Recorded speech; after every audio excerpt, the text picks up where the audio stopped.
Hey, what's going on, ladies and gents? If you're following my channel, you should know that I'm a big fan of hamstring training and not neglecting this muscle group. And that means training the hamstrings both with hip extension and knee flexion exercises. Today I want to go over my top 5 that fit in the latter category, and I'm going to give you my reasons as to why I prefer to include these leg curl variations over others in my program. I would also like to know what your favourite leg curl exercises are too, so be sure to let me know in the comment section below.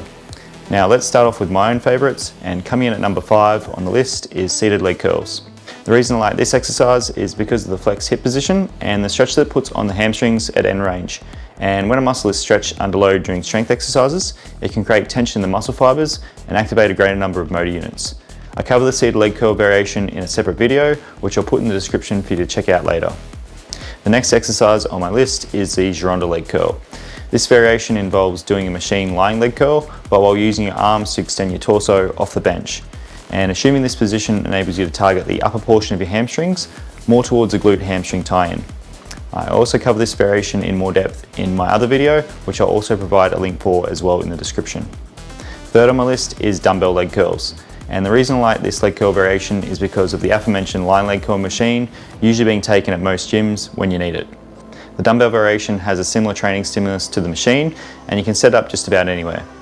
I like to do these off a low box as it's easier to set up, and the added height allows for a greater range of motion and stops the dumbbell from hitting the floor at the bottom of each rep. Second on my list of the top 5 leg curls is the sliding leg curl. This is a very underrated exercise, and it's a lot more challenging than it looks. And it really makes your hamstrings work by both hip extension and knee flexion for a more powerful hamstring contraction. I like to do these with weight plates on AstroTurf as shown, and progress from smaller plates under each foot to heavier plates requiring both feet together. Be sure to give these sliding leg curls a go if you really want to challenge and develop your hamstrings.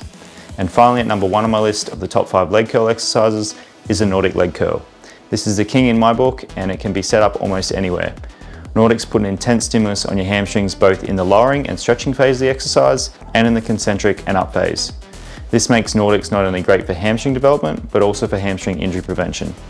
Be sure to check out my full video tutorial with a complete free program for developing this exercise, and again, this can be found in the description of this video. Those are my top 5 leg curl exercises for developing your hamstrings and why. Apart from applying plenty of stress and intensity to the hamstrings, another reason why I like these leg curl variations is they allow you to increase the load over time rather than just trying to progress with endless amounts of reps. I encourage you to give all these variations a try, and I'm certain they'll help you avoid going stale with your hamstring training. Again, I would love to hear what your thoughts are and know what your favourite leg curl exercises are too, so be sure to let me know in the comment section below. Thanks for watching, and see you next time.